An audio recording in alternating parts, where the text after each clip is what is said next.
On top of him actually having sword skills, Darth Vader has the power to choke you out. Even when you think you're safe on another planet all the way on the other side of the galaxy itself, Darth Vader can still grab you and choke you out even extremely extraordinary long distances away. Even if you're looking at him through video, you're getting choked out. This reminds me of what Palpatine, another top tier Sith Lord, can do, choking other beings like Dooku from a hologram, aka another planet away or across the galaxy. The longer this video goes, the more you're going to respect them. Anakin Skywalker, also known as Darth Vader. I think we all can agree before he became robotic in nature, because he got cut in half, he had a crazy amount of maneuverability. But you're probably thinking, he's better with the Force because his body was intact back in these earlier days when he could maneuver, right? That's what you're thinking, right? What if I told you that after he lost his legs and supposedly got weakened and had to be put in a robotic body, it's confirmed also in Lords of the Sith, the novelization, it actually strengthened his connection with the Force. So he's actually better as Darth Vader, even while losing legs when it comes to raw Force power. Might have lost maneuverability, but Force power increased as Vader. There's times where Darth Vader be reminding me of a telekinetic Marvel character. Like there's times where he legit be using people as projectiles or as weapons. He uses the Force in ways I'd be wondering why some Jedi don't use, like using debris in the environment as weapons. Like, you gotta legit worry about him cutting you up, but even if he doesn't even use his saber, he can use the metal or screws in the area to plow through you like bullets. He will legit use debris in the area and launch them at spaceships to take out the spaceships that way. We need to see more Vader footage with new school special effects. In the Star Wars universe, in a galaxy far, far away, in this galaxy, there was this overseeing government known as the Empire, a dark government full of tyranny. Due to the way the universe is built, how planets are basically kind of how we treat cities in the real world. They have to have vehicles that can travel from planet to planet like nothing. Light speed ships is like another day in a life. Same with hovercraft type vehicles and stuff like that, just futuristic tech. So we know the technology in this universe is a beast, but also rare individuals are quote unquote force sensitive beings like this can access other type of abilities other than technological type stuff. Depending on what you choose or how you use the Force, there are beings that use the dark side of the Force, there's beings that use the light side of the Force. And at the top of the food chain when it comes to the Empire, Sith Lords, users of the dark side, was this being known as Darth Vader, formerly known as Anakin Skywalker. He has sword combat skills, but his raw power output with the Force itself is what makes him a very powerful entity. In fact, Vader's so strong and mighty, and it's so high up on the food chain, there's only allowed to be 2 Sith Lords in the Empire at a time, because any more Sith Lords would threaten his power. Sith Lords are a rank that's really high up there, apparently. For example, there are other powerful Force wielders in the Empire that are not necessarily called Sith Lords, but because they're simply not strong enough to be Sith Lords. And they don't threaten Palpatine's might, so that's why he allows so many of these Inquisitor level beings. But Darth Vader is actually even above this. That's why it's only 2 Sith Lords allowed to exist at one time. Just to give you an example of how he compares to other Inquisitor level beings, in this particular occasion, with these Inquisitors, he can murk them effortlessly. I mean, they basically have sword play when it comes to Vader, but even the Grand Inquisitor, an Inquisitor that's pretty high up on the food chain, it's still proven that there's a difference between a Sith Lord and even the highest of Inquisitor level beings. Yeah, he's always manhandling Inquisitors to where they can't do nothing back. An Inquisitor level being that Cal Kestis is having complete trouble with throughout the game, Vader is so astronomically more powerful than these type of Inquisitors to where they just literally can't move at all. You see this, like she's frozen in fear and everything, frozen in place at that. It just shows that Vader and the Inquisitors are not in the same league. How you can just hold this Inquisitor in place, for example, and they can't, and they're just completely defenseless. To murk her that way. He's so mighty with the Force, beings that are pretty strong with the Force themselves, he treats like a joke. Beings that are Inquisitor level are nothing to him. It's literally stated in the new game, which is canon, that he's a master with the Force, but how strong is he? Let's get it. Darth Vader is strong because of his connection with the Force, so his muscles aren't necessarily his strong suit, but there's heavy implication that he has amplified physical attributes because of his special connection to the Force, especially on the dark side of the Force. Telekinetic stuff. In books like this, it was straight up stated in the Lords of the Sith novel, that's canon, stuff like this is quoted about him using the Force to leap higher. It's occasions like this, you literally see him punch droids. Yeah, I know it's weird seeing Vader use fists, or grab one and tear up the droid with his bare hands. We've seen him kick doors off of hinges. Yeah, so it's heavily implied he has amplified physical strength, even though that's not his strong suit. When it comes to his sword play, he's good at that. The weapon he uses, the lightsaber, adds to his striking power. Because of all the different things we've seen him cut through with this laser sword, using this lightsaber to make their own path. Big sea monster type creatures, he can cut through with the blade. Poor squids, he can cut like butter. I'm just going to let these panels speak for themselves. He cuts through rock beams. Visually, this big creature known as a rancor, he cuts the hand off of. I think you all get the idea. I don't think I should have to show you every single time he cuts through beings, entities, robots, and such like butter with the lightsaber. The heat and everything with his striking power, strength amplified with the force, all this put together makes him be able to slice through stuff like butter. Even huge beings he can cut up. It would be weird if you was a telekinetic force-wielding being that couldn't make force field barriers to protect yourself, right? When beings use the force barriers, he can use the lightsaber to pierce through it. He threw his lightsaber in this big entity, messing it up. Can cut spaceships in half. Just how the force can amplify his physicals, his reflexes also get better. His reflexes make him dang near impossible to hit with blasters or guns. Even if you outnumber him, his reflexes with this blade allow him to parry your attacks. And he's a lot faster than you would expect. Part of this could be because of precognition with the force, letting him know what's going to happen before it happens.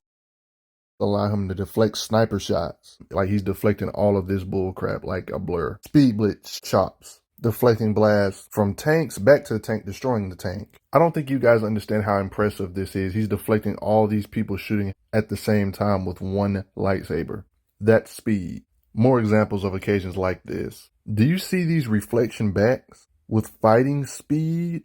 Even when they try to jump him, they can't land a single hit, reflecting it back at him. But his bread and butter is them force techniques. Like the force choke, for example. These type of techniques are scary because he can kill multiple fighter beings at the same time if you wish. You're probably thinking, why don't we just distract him and have him force choke something, then hit him from behind? But what if I told you he's good at multitasking, like how he's doing this to Cal, but then Cal is trying to use this against him? He still has enough raw power to choke him and hold that at the same time. So yeah, I personally wouldn't even try to fight him if you don't have some serious force resistance type stuff or counters against them. Because other than just straight up grabbing and choking you with the force, he has a lot of blunt blast power with it. He can do easy stuff like blasting doors off of hinges, speeder type vehicles that try to come toward him. He can stop it with his abilities. Vehicles and such he can pull to him. Hey, spaceship, I need to get on it. Let me grab you and pull it towards me. Even if he doesn't have his lightsaber out, he still has defense, like literally blocking lightsaber stuff with force field shields and absorbing it. Like literally blocking blasters by putting his hand out with the force and absorbing it.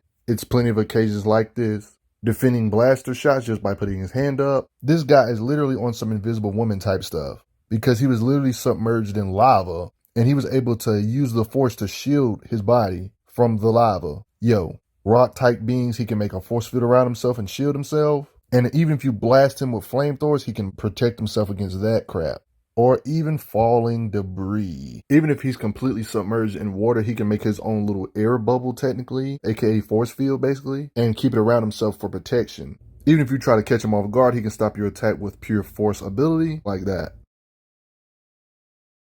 Doesn't even have to pull out his lightsaber or inquisitor, yeah.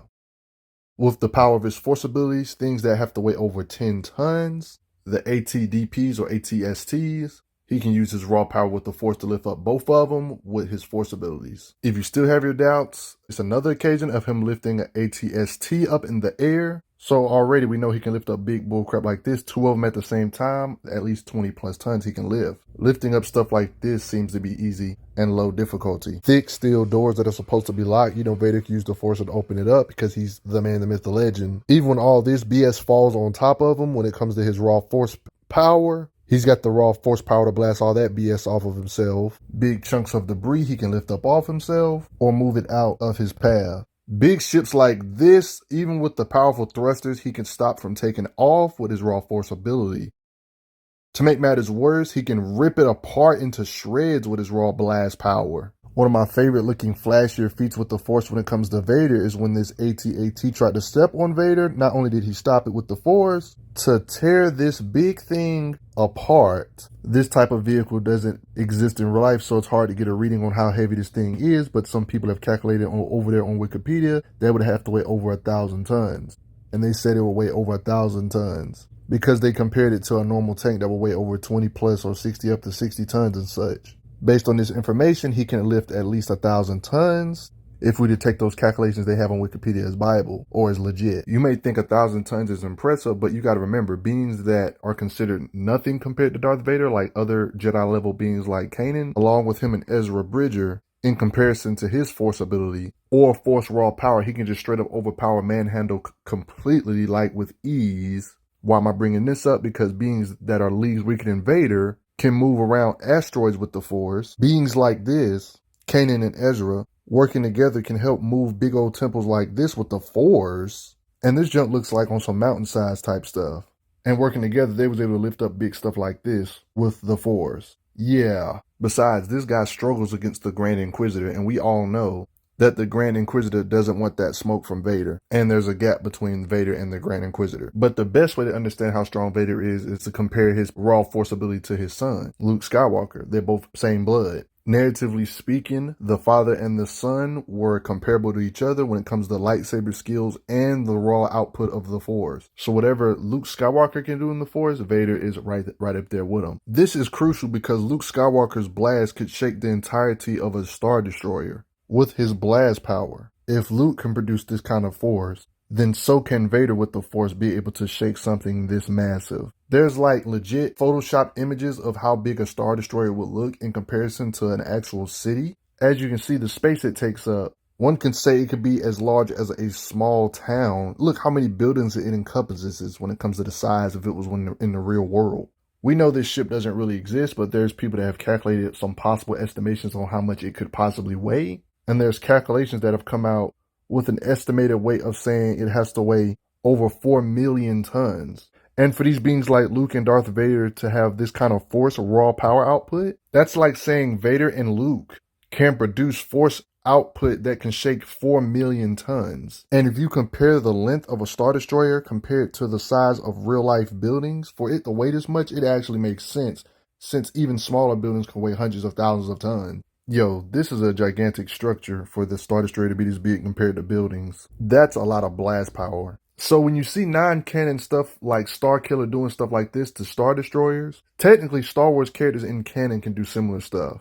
I mean, this big machine, while he was force choking, he effortlessly stopped it. They diverted all this water on him so it can keep him distracted. He was able to hold back all this water. We've seen him use the Force to toss big chunks of a boulder, big statues he can lift up and slam it on you. Railways, he can use the Force and bring it down lower. Literally was falling in a river of lava.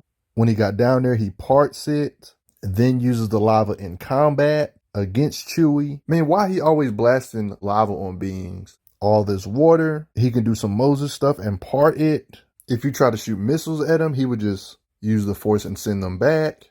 Rock avalanches, he can kind of stop them. If there's no pathway, he would just bust open his own pathway. What did these pillars ever do to you, Vader? Blasting open walls. Vader, simply meditating, creates cracks in windows. This part of the dam that's holding the water back, he can break that junk apart to while the water gets let loose with his Force ability. Birds that are made of rock, he can just crush them with the Force. I bet you guys are tired of me show him destroy metal doors.